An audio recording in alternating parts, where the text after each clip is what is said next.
Noong 2015, bumisita si Pope Francis sa Pilipinas, kung saan nagdaos siya ng misa sa Maynila at binisita ang mga biktima ng Bagyong Yolanda, na nagdala ng inspirasyon sa maraming tao. Sa ibang balita, kinumpirma ng Department of Foreign Affairs na hindi kasama ang Pilipinas sa Foreign Aid Freeze ng Amerika, na nagpapatibay sa kanilang magandang ugnayan. Patuloy ang negosasyon para sa pagpapatuloy ng USAID sa health at education programs, na critical sa relasyon ng Pilipinas at Amerika. Gayun din, ang mga religious at civic organizations, pati ang mga educational institutions, ay may exemption sa pagpaparehistro sa COMELEC, subali hinihimok ang mga ito na maging transparent sa kanilang mga gawain. Isang bagong task force, ang Task Force Respect, ang itinatag ng COMELEC upang masubaybayan ang mga survey firm, na naglalayong siguruhin ang kredibilidad at transparency ng mga survey results. Sa Quezon City, nagkaroon ng insidente ng pagpapasabog na kinasangkutan ng isang photojournalist, na nagresulta sa pagsisiyasat ng mga otoridad na nagtatangkang tukuyin ang mga sospek. Nakatala rin ang insidente ng banta mula sa akusado sa kanyang kaibigan, na nagturo sa kanya ng lokasyon, sanhi ng pagkakawala ng 1,000 pisong halaga.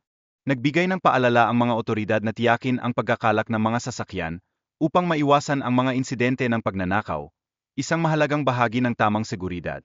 Muling bubuksan ang Aquino Center and Museum sa pagunita ng anibersaryo ng EDSA People Power Revolution, na naglalayong ibahagi ang mga kwento sa pagkamit ng demokrasya sa Pilipinas. Ipinahayag ng Department of Labor and Employment ang pagpapatupad ng No Work, No Pay policy ngayong araw. Sa ilalim ng patakarang ito, tanging ang mga empleyadong pumasok lamang ang makatatanggap ng buong sahod, habang ang mga nagtatrabaho ng mahigit sa 8 oras ay makakatanggap ng karagdagang 25%.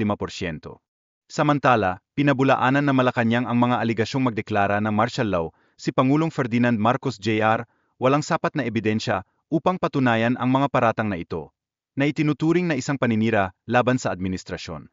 Sa kabila ng mga panawagan para sa impeachment ni Vice President Sara Duterte, iginit na Malacanang na mananatiling neutral ang Pangulo sa usaping ito. Mahalaga ang neutral na posisyon upang masiguro ang patas na paglilitis sa kabila ng mga hamon. Dapat na ang mga debates ay nakabatay sa mga issue, at 1 linggo bago ang kaganapan, kinakailangan ng ipaalam ang mga paksa sa mga kandidato. Ang prosesong ito ay naglalayong gawing makabuluhan ang mga tanong na tatalakayin. Dagdag pa rito, pinag-usapan ang disqualification case laban sa mga kandidato mula sa pamilya Tulfo, na maaring magdulot ng mas malawak na epekto sa mga darating na halalan. Nagsasagawa ng investigasyon ang Commission on Elections kaugnay sa mga reklamo. Ang mga offshore gaming operators ay patuloy na sinusubaybayan ng mga otoridad kasunod ng mga ulat ng human trafficking at scam operations.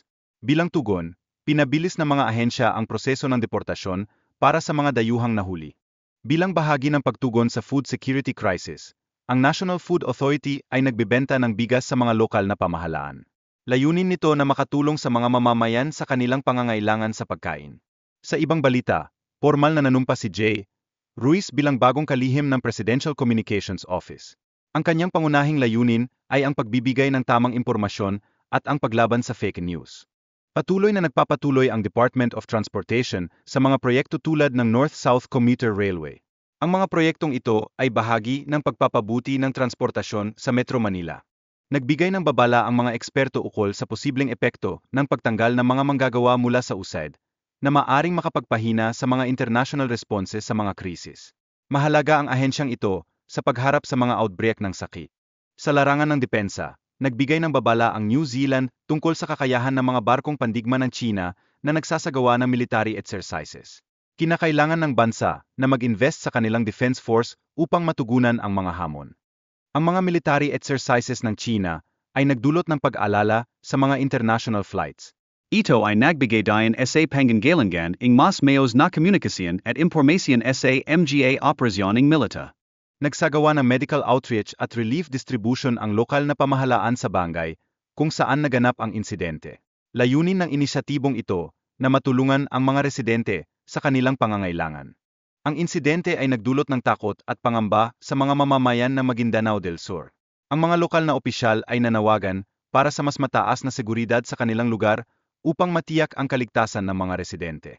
Si Omar Samama ay tumatakbo muli bilang Vice Mayor sa dating na midterm election sa 2025. Ang kanyang mga pagsisikap sa pagpapabuti ng kanyang komunidad ay patuloy na pinapahalagahan ng mga residente.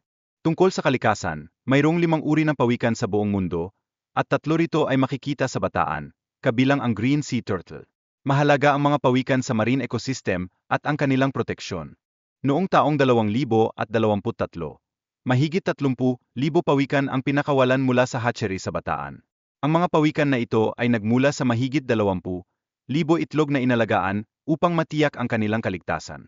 Mahalaga ang mga pawikan sa paglago ng sea grasses at coral reefs na kritikal sa kalikasan.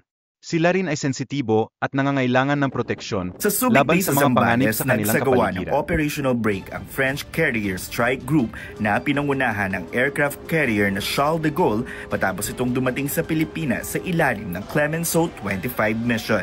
Ang naturang misyon ay bahagi ng strategiya ng France na palakasin ang presensya nito sa Indo-Pacific region, lalong higit sa South China Sea. Naimbitahan ang ilang miyembro ng media kabilang ang Newswatch Plus na sumampa sa nuclear-powered aircraft carrier na kayang magdala ng marine jets at helicopters. We are standing with the countries, and the Philippines being one, that share with us the values of international law and particularly international law of the sea. Bago dumaong sa Subic at Maynila, nagsagawa na rin ang French aircraft carrier ng anti-submarine warfare drills at aerial combat trainings kasama ang Armed Forces of the Philippines sa West Philippine Sea. It was a great opportunity for them to experience firsthand what the aircraft carrier group has to offer, the expertise behind it, the technology on board, and the diversity of these full-fledged equipment. Pero paglilinaw ng French military, hindi nakadirekta sa kahit kaninong bansa ang pagdating ng French Carrier Strike Group. Absolutely not directed to anybody. We are building mutual knowledge, we are building experience of the area, and we are constructing bombs. And there's nothing that is declared against anybody. Ang isinagawang exercises din ay mahalaga para tiyaking malaya ang mga bansa na dumaan sa international waterways tulad ng South China Sea. Tumanggi naman ng France magbigay ng impormasyon kung nakatanggap ba sila ng radio challenges mula China. We are mostly here because there is a free and open area to sail in, and we are here basically to use this right of common space to make sure that this space stay common. Maliban sa pagbisita ng French Carrier Strike Group sa Pilipinas, nakikilahok na rin ng France sa balikatan military exercises. Gumugulong na rin ang negosasyon sa isang visiting forces agreement sa pagitan ng Manila at Paris. Sakay ng French aircraft carrier na Charles de Gaulle, Tristan Nodalo, Newswatch Plus, Subic Bay, Zambales.